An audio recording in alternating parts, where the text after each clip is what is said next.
좋습니다. 시작해 보도록 하겠습니다. 여러분, 약수령 논술 마지막 역전의 발판이 될 수 있는 친구죠.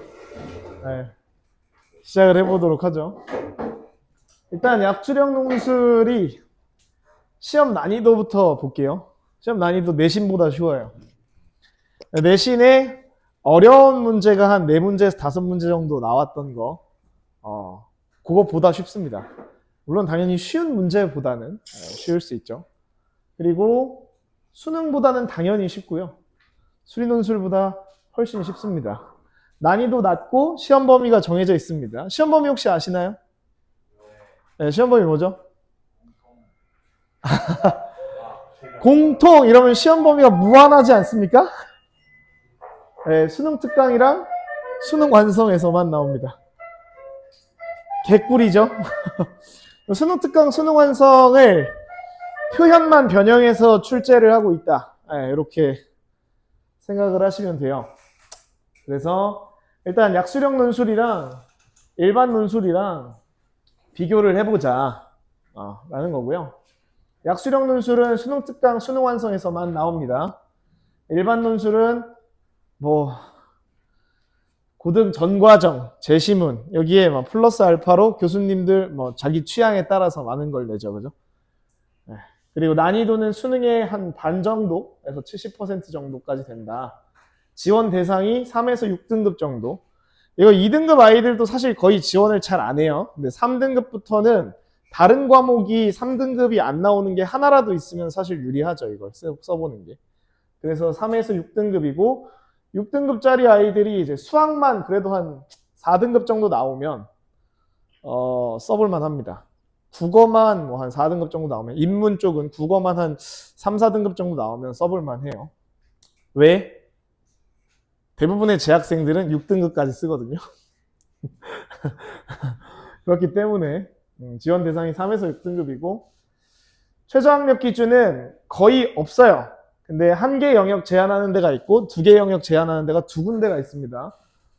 국민대랑 고려대 세종만 2합 6을 맞추셔야 돼요. 네. 그러니까 3, 3, 5, 5, 6 이렇게 맞추셔도 됩니다. 이해되시죠? 네. 그리고 학습 방법은 수능 특강 및 수능 완성을 반복하는데요. 2023년도, 2024년도, 2025년도 이제 여러분들이 보는 게 2026년도입니다. 2026년도까지 기출문제들을 쭉 살펴보시면 여러분들이 수능 특강에서 레벨 3 한번 풀어보셨죠? 네, 레벨 3 어때요? 풀만해요? 그래요? 레벨 3 정도의 난이도를 날리셔도 합격합니다. 네, 합격이 그 정도 됩니다. 자, 가천대학교부터 살펴보죠. 일단 인문계열 288명 뽑아요. 자연계열 715명 뽑습니다. 거의 독보적으로 진짜 많이 뽑는, 학교 한 5개 합쳐도 이 학교 선발 인원보다 적어요. 네, 가능성이 꽤 큰 학교고요. 인문 계열을 쓰실 거면 국어가 6문항이고요. 수학은 국어가 9문항이고 수학이 6문항. 자연 계열은 국어가 6문항, 수학이 9문항 됩니다. 되죠? 자, 여기 보면 최저학력 기준이 존재해요. 뭐냐? 한 개만 3등급 맞으면 됩니다. 이거였는데 최저학력 기준이 잠깐만요. 우리 여기에 보시면 최신 거가 나오는데, 그죠? 가천대학교 한 개만 3등급 맞아주시면 되고, 한 개 3등급짜리가 홍대, 세종, 그다음 삼육대, 그 다음에 가천대랑 한국 외대에 있어요. 외대 용인 캠퍼스. 외대 용인에 그 자연계열은 다 있죠. 본교에 자연계열이 없습니다. 외대 용인까지 똑같이 한 개 3등급입니다. 3등급 맞을 수 있는 과목이 하나만 있으시면 충분히 써볼만 하다. 이런 이야기인 거고요. 보시면 우선 가천대 경쟁률이 30대 1에서 40대 1 정도 나와요. 생각보다 꽤 빡세죠. 네, 근데 여기서 지난번에 우리 가천대학교 입학 처장님 오셨던 거 알아요? 이 학원에? 아, 몰라요? 우리 약수령 설명회를 한번 옛날에 이제 재학생 상대로 했는데 6월 달쯤에 했어요. 가천대 입학 처장님이 와서 설명을 해줬어. 근데 이 교실에 시험을 보러 오는 아이가 절반 정도밖에 안 된다. 교실이 반 정도 비어 있다. 이렇게 얘기하거든요. 그러면 경쟁률이 30대 1에서 20대 1인데 절반 정도 준다. 이렇게 생각하시면 되고요. 그럼 그 중에 오는 아이들은 3등급을 그래도 하나 맞췄으니까 왔겠죠? 근데 맞췄는 줄 알았는데 실제로 못 맞추는 애들이 또 있겠죠? 네, 거기에 또 한 3, 40% 된다고 해요. 실질 경쟁률이 네, 한 11대 1 정도, 11대 1에서 14대 1까지 떨어진다고 해요. 네, 이해되시죠? 네, 가능성이 꽤 크다 생각하시면 되고, 합격 인문 계열 같은 경우에는 11문항에서 12문항, 자연 계열은 9문항에서 11문항, 간호대 같은 경우에는 자연 계열에서 11문항에서 12문항 정도 맞춰야 된다고 합니다. 됐죠? 최저 학력 기준이 좀 특별하게 되어 있는 학교들이 있어요. 클라우드 공학과, 이거 혹시 아세요? 카카오의 톡 클라우드 있죠? 뭔지 압니까? 톡서랍? 네, 그 톡서랍. 카카오의 계약 카카예요. 네, 그러니까 최저 학력 기준이 2합 4죠. 꽤 빡센 학교입니다. 네, 이런 과도 있다. 그래서 내가 써볼 거라면 이런 과를 도전해 보셔도 최저 학력 기준을 맞출 수 있다면 네, 가능합니다. 그 다음에 이제 여러분 인서울 학교에 진짜 올해부터 신설된 학교예요. 국민대. 예, 국민대 진짜 인서울 학교의 국민대 훌륭한 학교죠. 국숭세단 라인의 맨 위에 있죠. 예, 중경회 시 바로 밑에 학교인데 괜찮잖아요, 그죠? 예, 여기 약수령으로 올해부터 뽑기 시작해요. 수학, 자연 계열은 수학 8문항, 국어 2문항. 인문 계열은 국어 8문항, 수학 2문항. 자, 근데 여기 미적분 선택자 한번 손들어 볼까요? 네, 좋습니다. 미적분 선택자. 자연 계열은 미적분 선택자들은 미적분을 출제합니다. 네, 그래서 미적분 선택하신 분들은 국민대학교를 쓰는 게 유리할까요? 아니면 유리하지 않을까요? 미적분 선택을 했어. 써야 돼, 안 써야 돼? 아니, 무조건 써야 돼요. 왜? 원래 약수령 논술을 누가 준비하죠? 4, 5, 6등급이 준비하죠. 4, 5, 6등급 아이들이 준비를 하다가 미적을 계속 할까요? 현역 아이들이? 다 확통으로 돌리죠. 확통을 다 돌렸단 말이에요. 그래서 얘네는 이 고대 세종처럼, 고대 세종이 또 유일하게 또 미적을 보거든요. 네, 고대 세종처럼 경쟁률이 확 떨어집니다. 고대 세종 경쟁률은 10대 1이 거의 안 돼요. 대부분 6대 1 정도 됩니다. 그러니까 미적을 하는 학생이면 국민대학교가 매우 유리한 상황이다. 이렇게 생각을 하시면 되겠고, 인문은 국어가 8문항이기 때문에 수학은 공통만 나와요. 그러니까 국어 약수령을 열심히 하시면 국민대 뚫을 수 있습니다. 되셨죠? 최저하가 2합 6입니다. 2합 6. 3은 맞춰야 돼요. 3, 3은 맞추셔야 되고, 논술 100%라서 내신 하나도 안 들어갑니다. 가천대도 논술 100%라서 내신 하나도 안 들어가요. 됐죠? 시험만 잘 보면 됩니다. 그리고 수능 끝나고 나서 한참 시간이 있죠? 한 2주 있습니다.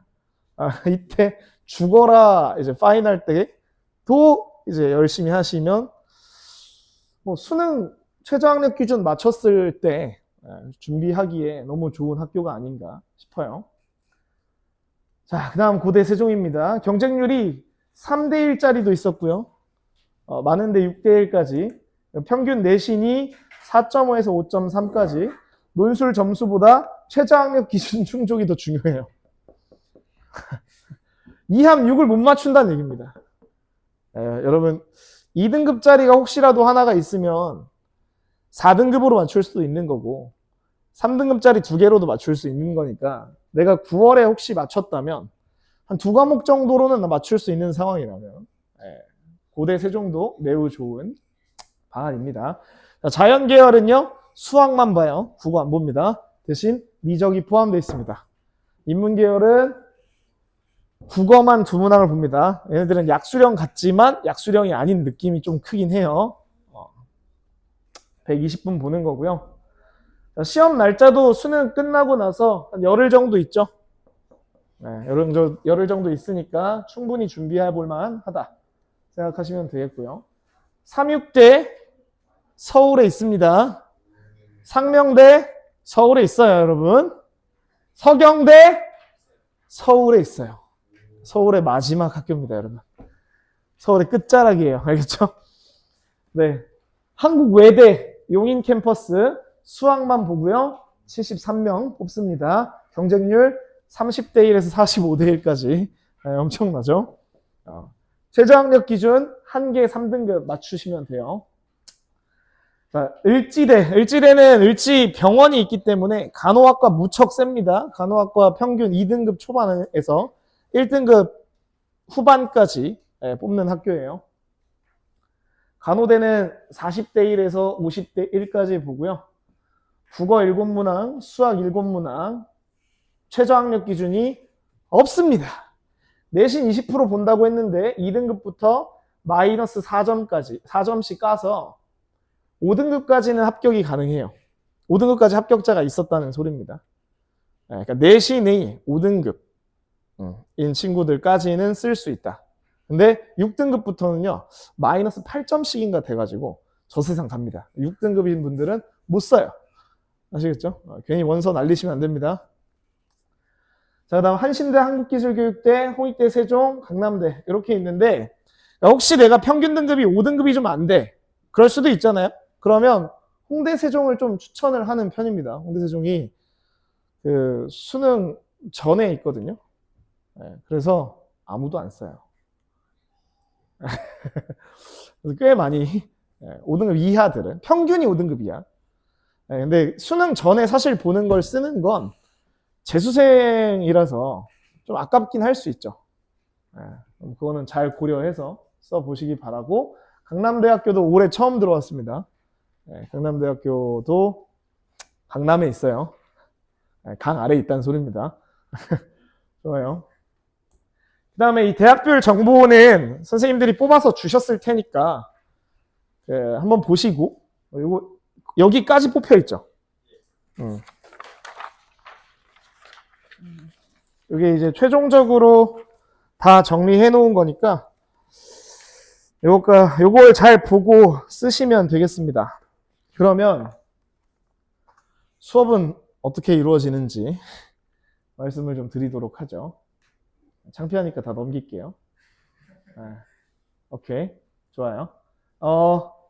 논술 첨삭을 여러분들 받아보시면은 이게 잘 안 보이죠? 답지 개판이거든요? 네, 근데 4주 정도 첨삭하면 줄은 잘 맞춰요. 네, 줄 잘 맞춥니다. 한 8주 정도 첨삭하면 요 정도 씁니다. 네, 네. 좀 정상적이죠? 이렇게 쓰면 거의 합격권까지 가는 거죠. 문제를 맞출 수만 있다면 이제 합격권까지 갑니다. 그러니까 문제를 맞추고 틀리고는 잘 알아두세요. 문제를 맞추고 틀리고는 당연히 수학 실력이에요. 근데 맞추고도 합격이 안 되는 경우를 없애줄 수 있다. 이런 겁니다. 그래서 답안지 작성법은 배워야 돼요. 요거는 그래서 수학 실력이 되는 친구들은 항상 얘기하는 거지만 논술 수업을 8주 안에 탈출하라고 하거든요. 탈출하셔야 됩니다. 이렇게 쓰는 거구나. 그리고 내가 수학 공부하면 되겠구나 라는 걸 알면 안 들으셔도 돼요. 알겠죠? 좋습니다. 작성 예시인데 이거 문제를 보고 내가 어떻게 작성할 것인지에 대한 단계별로 제시를 해줬거든요. 요거 단계별로 쓸 수 있게 이렇게 어디 갔어? 여기 있다. 이렇게 틀을 만들어 놨습니다. 그래서 요거 다 나눠줄 거예요. 여기에다가 작성하기 시작하면 답안지를 이렇게 작성해 보는 연습만 잘 하시면 답이 틀려도 답이 틀려도 합격할 수 있게 작성할 수도 있습니다. 심지어 답이 틀려도 그 작성을 잘 하시면, 문제 계획이 잘 써 있으면 답이 틀려서, 그러니까 계산이 틀려서 답이 틀린 경우도 합격 많이 하거든요. 감점제이기 때문에 일단 풀 점수에서 감점을 당하는 거기 때문에 틀려도 부분 점수를 굉장히 많이 받을 수 있게 쓰면 돼요. 이해되시죠? 좋습니다. 기출문제를 소개해 드릴게요. 요거는 이제 국민대학교 올해 처음 시행하는 학교인데, 우리 이런 거 시험 문제 출제할 거다 하고 지금 홈페이지에 올라와 있습니다. 혹시 보신 분? 역시. 네. 네. 좋습니다. 네. 일단은, 이거 언제 거냐면, 중학교 1학년 때, 구의 부피, 원기둥의 부피, 이런 걸 풀어봤잖아요. 기억나시죠? 그걸 문자로 두었을 뿐입니다. 꿀이죠? 인문계열. 인문계열에서는 요런 게 출제되었고, 그 다음에 요거 이제 다항함수 극한, 보이시죠? 요거를 한 번에 풀라는 게 아니고, 단계별로 풀이를 제시합니다. 그럼 순서대로 풀어주시면 돼요. 그러니까 묻고 싶은 건 당연히 4번이었을 텐데 4번만 쓰라고 하면 못 풀 것 같으니까 이제 1번, 2번, 3번 단계별로 제시를 해준다. 너무 행복하죠? 네. 그래서 여러분들이 제가 봤을 때 정상적으로 수학 공부를 한 8개월 정도 했다. 그리고 지금 한 4등급 정도 나온다. 근데 그 4등급이 찍은 점수가 아니다. 내가 풀어서 맞춘 문제의 점수로만 봤을 때 4등급이 나온다면 충분히 풀 수 있습니다. 네. 그래서 이런 기출 문제들을 공부해 나갈 거고요. 자연 계열 같은 경우에는 이제 미적분 문제예요. 요게 이제 좌 미분계수, 우 미분계수가 존재하지만 실제 미분계수가 존재하지 않는 아주 유명한 식 중에 하나거든요. 요런 거, 그러니까 계산, 극한값 계산 같은 것, 삼각함수 극한값 계산 같은 거 시킨다. 요런 얘기입니다. 됐죠? 그래서 사실 요런 문제 같은 경우에는 무지성 미분 이러면 틀리거든요. 무지성 미분하면 틀려요. 극한값 계산을 정확하게 할 수는 있어야 돼요. 근데 저 극한값 계산은 교과서의 첫 번째에 나오는 극한값 계산 정도입니다. 그냥 식 넣고 계산하시면 돼요. 자, 그리고 요 정도의 적분, 왠지 이 7에 대해서 대칭이다, 뭐 이런 식이 있긴 한데, 대칭일 때 적분값 어떻게 구할 거냐, 그래프의 특성 보고 판단해서 값을 구해내는, 그리고 1번, 2번으로 단계별 제시까지 해줬기 때문에 생각 못할 만한 건 1번에서 풀다 보면 생각나는 그런 형태로 되어 있습니다. 자, 뭐 이런 것들, 지수함수랑 다항함수 같이 곱해져 있을 때 미분하고 미분계수 구해보고 원래함수 적분해보고 뭐 요 정도 기본적인 교과서 예제 정도 수준이라고 생각하시면 돼요. 미적분을 하시는 분들은. 이해되시죠? 그리고 이제 아마 합격을 가르는 것에서 이런 거 정도가 나오는 건데, 이게 뭐냐면 고등학교 1학년 과정에 있는 근과 계수의 관계를 이용하여 식을 만들고 계산을 하는 형태입니다. 꿀이죠? 난 저걸 봤는데 무슨 소리지? 싶으면 고등학교 수상하를 제가 처음 시작할 때 이 논술에 필요한 공식을 한 20분 정도 수업을 해주고 정리한 암기집, 암기 공식집 이걸 다 나눠주긴 할 거예요. 거기서 다 찾아서 풀어보면 됩니다. 그 정도 수준이다. 이제 마지막 정도에 여기에서 이제 마지막으로 추론이 좀 있는데, 숫자가 크잖아요. 2025 숫자 크면 추론이잖아요. 좋아요. 우리가 이제 뭐 악수를 한다고 생각을 해봅시다. 악수가 한 2560명 있는데 악수를 총 몇 번 할까? 모두가 악수를 했다 이러면 2560명? 어떻게 구하지? 이러잖아요. 그죠? 근데 이렇게 악수를 한다고 쳐볼게요. 둘이서 악수 한번 해보자. 악수 몇 번 하면 돼요? 한 번 하면 되죠? 우리 둘이 있었어요. 이 친구가 왔어요. 그럼 우리 악수를 이 친구랑 한 번씩 하면 되겠네요. 그죠? 그래서 어딨어? 분필이 없네? 네. 자, 악수를 둘이서 하면 한 명 하죠. 그죠? 맞나요?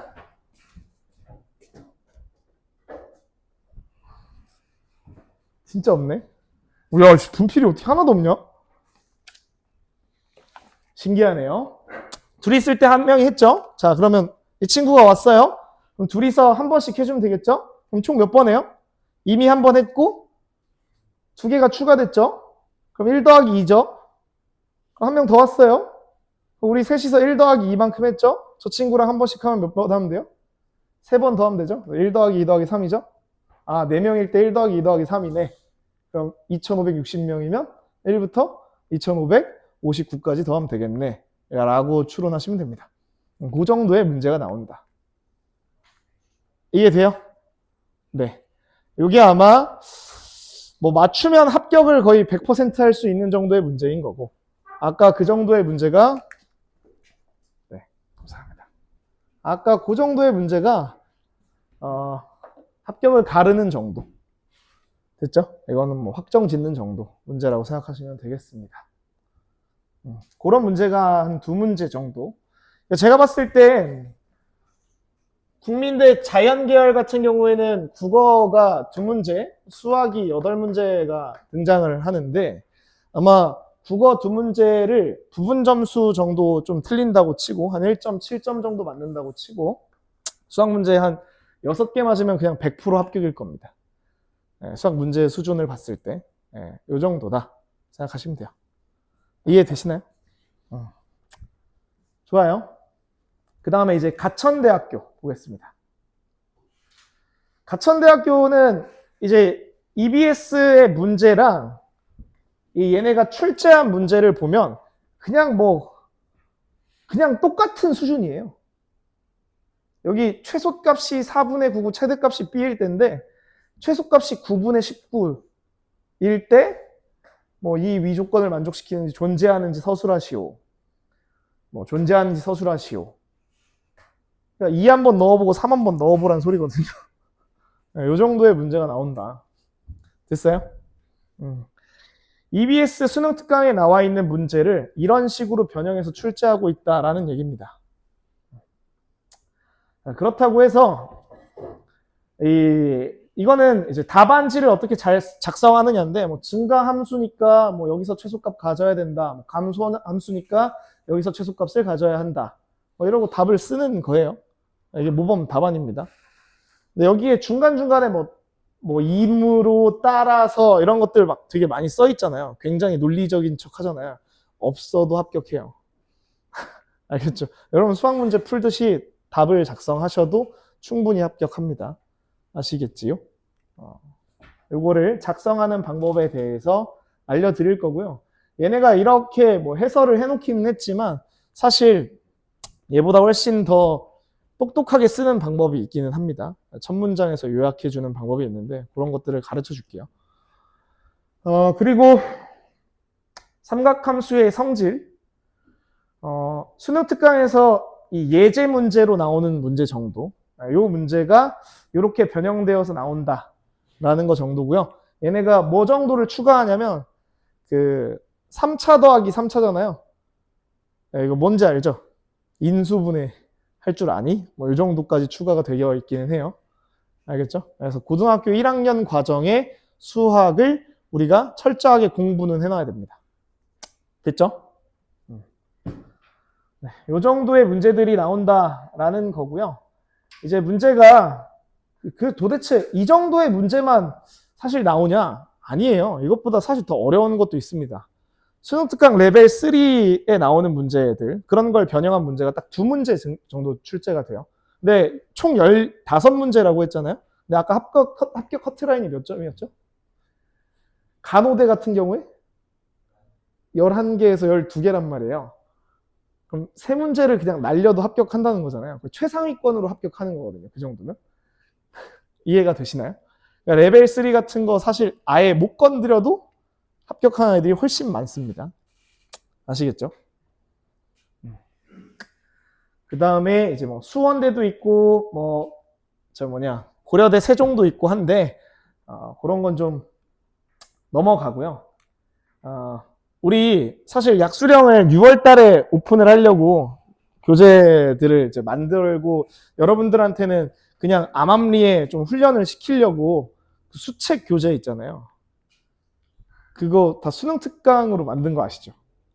알아요? 예. 네. 몰랐어요?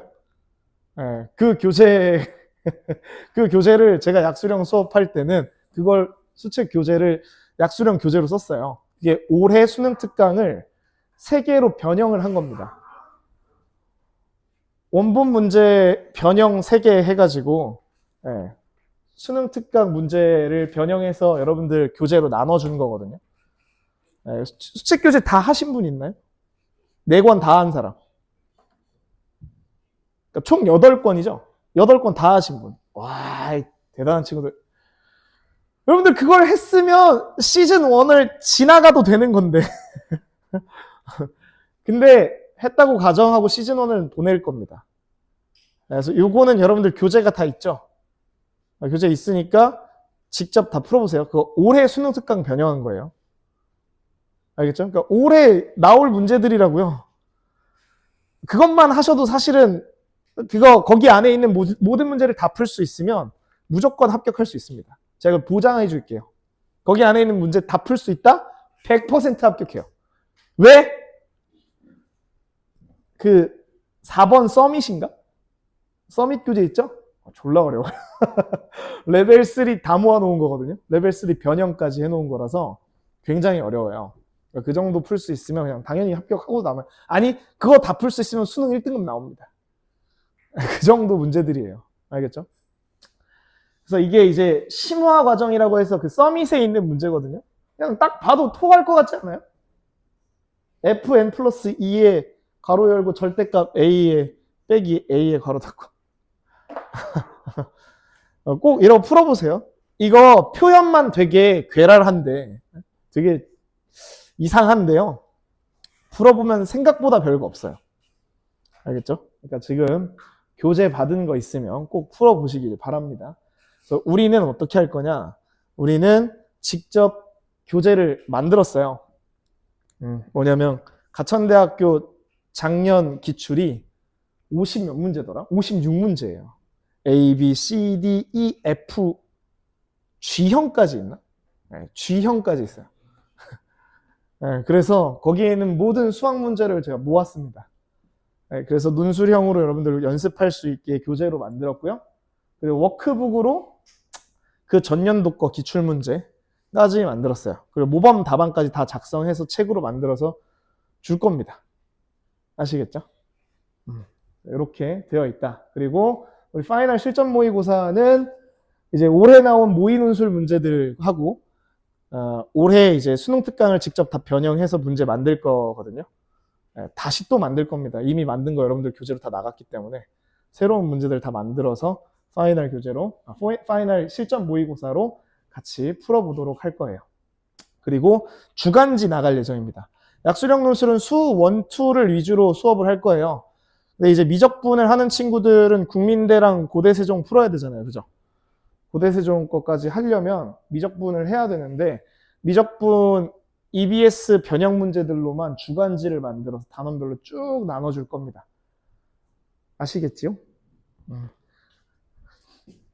그래서 국민대랑 이제 고대세종까지 다 같이 준비할 수 있게 해주겠다. 미적분 선택자들은. 됐죠? 미적분 선택자 아닌 분들은 그냥 하시면 되고요. 수 1, 2만.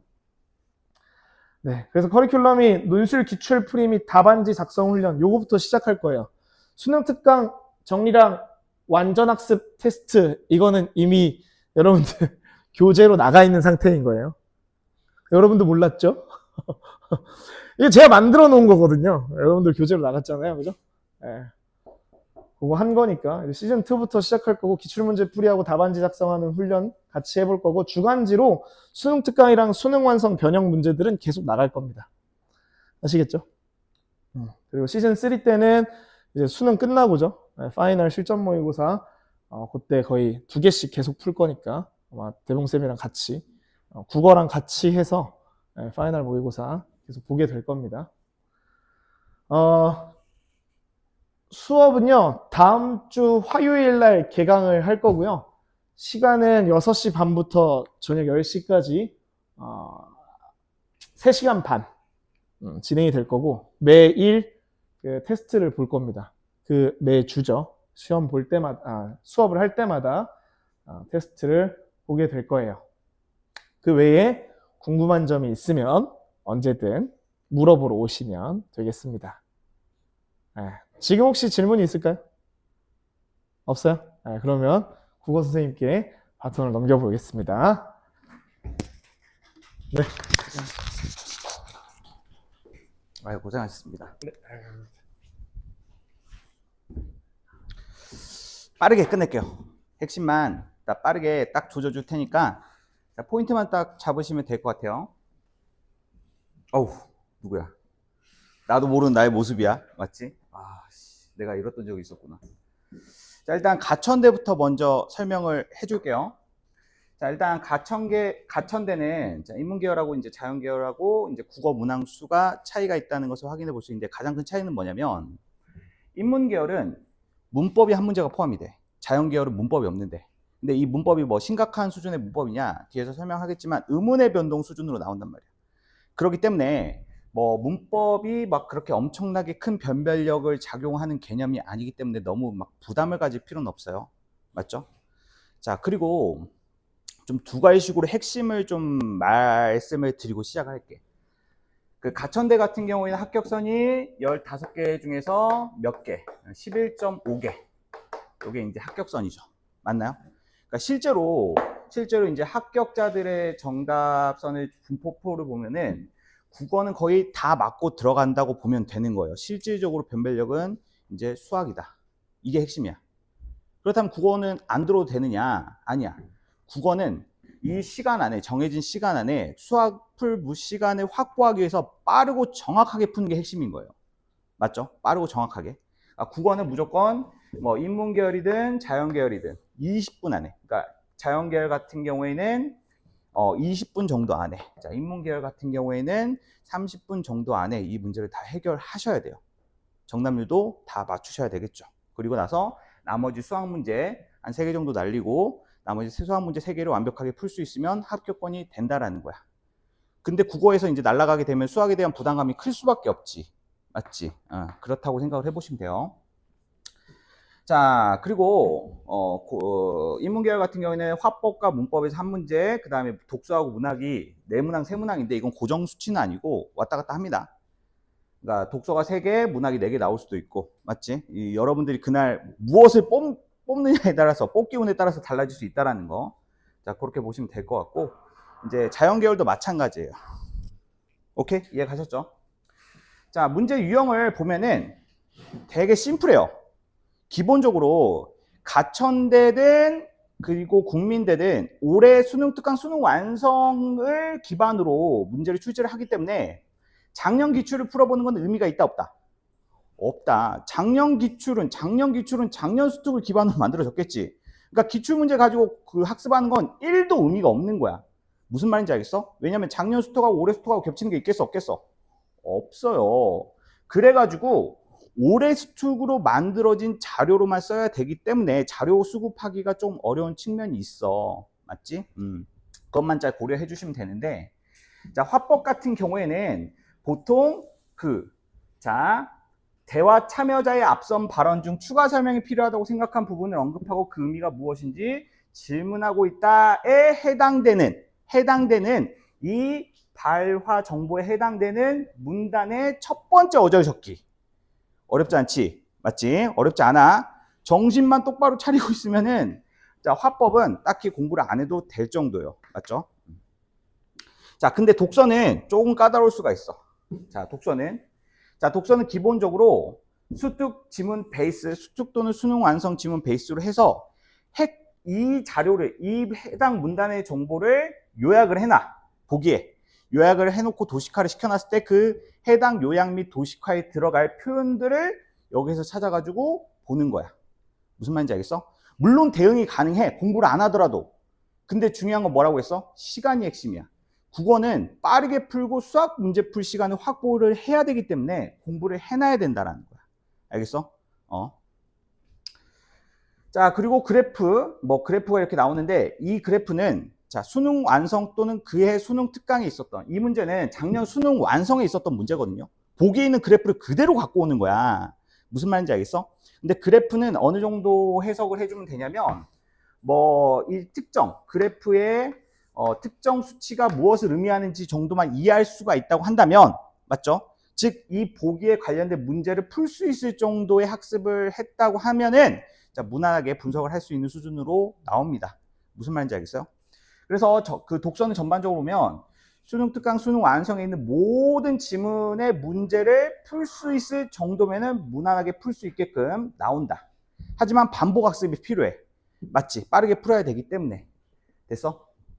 인문 논술과는 달리 기본적으로 수특 베이스로 출제가 되기 때문에 수능을 준비하는 데 있어서 같이 병행하기가 좋다라는 게 장점이에요. 맞죠? 그러니까 평상시에 수완을 수능 대비용으로 공부하면서 이제 약수령 대비로 약간 좀 디테일하게 공부를 해준다, 추가를 해준다, 이런 느낌으로 가지면 되는 거야. 무슨 말인지 알겠지? 자, 그리고 이렇게 빈칸 문제도 나옵니다.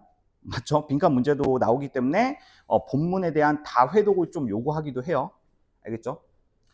자, 문학이 나요. 자, 문학은 또 어떻게 나오느냐?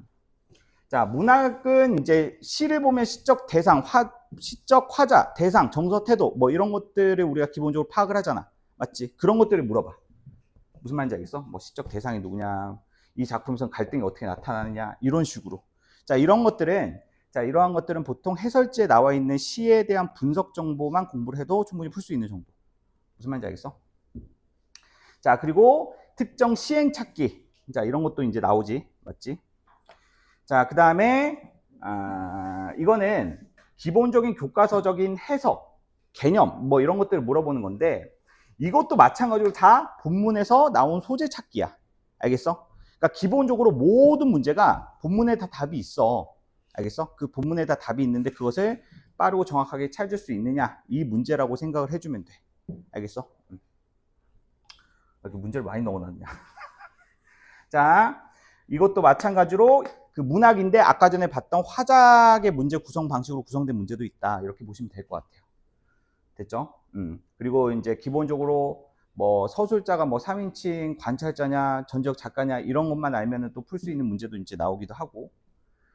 자, 문법은 의문의 변동 수준만 나온다. 오케이? 그 이상의 것은 안 나오니까 걱정하지 마시고. 제가 다 뒤져봤어요. 딱 의문의 변동까지만 나오니까, 의문의 변동은 한 2시간 정도만 공부하니까 인문지 그 화작 선택자들도 그렇게 부담 없이 준비를 할 수가 있다. 오케이? 자, 그렇고요. 자, 그래서 그 가천대 이제 요약 정리를 하면은, 가천대는 국어는 무조건 다 맞아야지 정배다. 빠르고 정확하게 풀기 위해서는 수특을 다회독하는 게 중요하다. 그리고 또 기출문제를 푸는 건 무의미하다. 맞지? 그렇기 때문에 자료를 꾸준하게 받는 게 핵심이다라고 생각을 해주시면 돼요. 알겠어요? 자, 그 다음에 국민대는 올해 신설돼가지고 자료가 아니 없어요. 자료가 없고 그냥 학교에서 발표한 것들밖에 없죠. 맞나요? 자, 국어 같은 경우, 그 인문계열 같은 경우에는 국어 8문제, 자연계열 같은 경우는 국어 2문제죠. 맞죠? 자, 그렇기 때문에 인문계열 같은 경우는 국어가 변별력이고 자연계는 이제 수학이 변별력이잖아. 그럼 문제가 어떻게 구성이 되냐면, 인문계 같은 경우에는 국어문학 독서, 그 다음에 자연계도 국어문학 독서이기 때문에 무엇은 출제되지 않는다? 문법은 출제되지 않는다는 아니야. 잘못 나왔어. 이 새끼들 여기다 구라핑을 찍어놨어. 인문계열인데, 자, 왜냐면 여기 예시에 뭐가 나왔냐면 피동사냐 사동사냐 이거 구분하는 개념, 이거 뭐야? 문법이잖아. 그러니까 모집 요강에 구라핑을 찍어놨다. 맞지? 그렇기 때문에 문법 공부를 좀 해줘야 되나 이렇게 생각을 하겠지만, 근데 이 문법적인 개념이 아주 기초적인 수준이야. 능동사, 피동사, 그리고 자동사, 타동사, 이런 것들은 아주 기초적인 개념인데, 요 개념들은, 맞지? 요 개념들은 솔직히 말하면 크게 어렵지가 않고 막상 대비를 한다면 2시간 정도면 다 정리하는 개념이기 때문에, 자, 그렇게 신경 안 쓰셔도 될 것 같아요. 근데 제가 눈을 보니까 1.5점짜리는 결국에 이제 본문에 들어가 있는 표현들 빵꾸 뚫어놓고 여기에 들어갈 표현들을 보기에 맞춰서 이제 연결하는 문제, 이런 것들은 사실상 이건 공부를 안 하더라도 맞출 수 있을 것 같아. 근데 좀 어려운 문제들은 뭐가 있냐면 이제 각 문단에서 특정한 표현을 빈칸 쳐놓고 이 빈칸에 들어갈 개념과 이제 보기의 정보를 연결시켜서 유사성이 있는 개념들을 적을 수 있느냐, 맞지? 그래서 이러한 문제가 좀 어려울 뿐이지 나머지 문제는 좀 무난한 수준으로 출제될 거라고 예상을 해볼 수가 있어요. 자료가 그렇게 많지는 않아 가지고 우리가 뭐 크게 예상해 볼 수 있는 부분이 없는데, 그건 대부분의 친구들도 마찬가지겠죠. 국민대도 가천대와 마찬가지로 수특 베이스로 출제된다는 점. 자, 그리고 가천대나 국민대나 수특 베이스로 출제가 되면서 가천대는 국민대보다는 조금 더 까다롭게 출제가 되기는 해요. 그러니까 조금 이제 사고력이 개입이 돼야 된다라는 거죠. 그 사고력이 개입된 수준은 그렇게 뭐 치열한 수준이 아니라 뭐 우리가 공부하는 수특 지문의 내용의 중심 내용과 중심 소재에 대한 정확한 이해, 그리고 그것과 비슷한 소재가 나왔을 때 그 공통점을 연결할 수 있느냐, 그 정도만 좀 대비를 해주면 충분히 좋은 결과가 있을 거라고 좀 생각을 합니다. 자, 제 수업을 들어보신 분들은 알겠지만 저는 이제 그 수특 모든 자료를 분석을 해놓은 교재를 가지고 있죠. 특히나 이번 그 약수령 논술을 대비해가지고 모든 지문들을 분석한 파일도 존재를 합니다. 그거를 이제 바탕으로 이제 수업을 할 거고, 그러니까 약수령 논술의 가장 큰 장점은 수능 대비와 같이 연계가 된다는 점이 가장 메리트이기 때문에 그러한 점을 좀 고려를 해주시면 좀 좋을 것 같아요. 자, 시간은 국어는 금요일 저녁에 진행을 할 겁니다. 국어는 금요일 저녁에 진행을 할 거고 30분 테스트, 3시간 수업 이렇게 진행을 할 건데, 그러니까 수업은 이렇게 보시면 될 것 같아요. 수업은 이제 독서랑 문학 균일하게 수업을 할 건데, 문법이 필요하신 분들은 문법은 수업 시간에 포함시키지 않고 따로 클리닉 형식으로 진행을 할 겁니다. 그렇게 알아두시길 바라고요. 근데 제가 봤을 때는 국민대 같은 경우에는 이과를 만약에 이과를 보잖아? 그러면은 국어 2문제밖에 안 되잖아. 그럼 국어를 따로 수업을 듣지 않고 자료만 받는 게 낫다고 생각을 해. 그리고 이제 문과 계열은 반대겠지, 당연히. 그래서 2개 수업을 다 듣는 게 현실적으로 전 부담이 클 거라고 생각을 해요. 만약에 부담이 크다고 생각을 하면은, 자, 국어만 들었을 때는 이제 수학 자료도 같이 제공이 되고, 수학만 들었을 때도 국어 자료가 같이 제공이 된다, 이렇게 생각을 해주셔도 될 것 같아요. 무슨 말인지 알겠어? 그래서 본인이 어찌 됐건 간에 우리의 메인은 뭐가 돼야 돼? 우리의 메인은 뭐야? 수능이야. 알겠어? 수능이고 이거는 일종의 인슈어런스잖아. 맞지? 일종의 우리가 투자값을 최소로 가져가면서 최대 효율을 얻어야 되는 거잖아. 맞지? 그 지점에서 우리가 고민을 해봤을 때, 자, 국어하고 수학 한 과목만 선택이 되더라도 모든 그 자료는 제공이 될 거라는 거를 나나 태영 쌤이나 이제 합의를 봤기 때문에 그렇게 알아두시면 될 것 같아요. 알겠죠? 자, 국어는 이제 수업을 듣지 않더라도 자, 그 자료는 항상 최신 걸로 공부를 해야 된다는 점은 꼭 인지하고 계시길 바랍니다. 알겠죠? 자, 바쁘신 시간 쪼개서 수고하셨습니다. 자, 여기서 마치도록 할게요. 알겠죠? 열심히 공부합시다. 빠잉!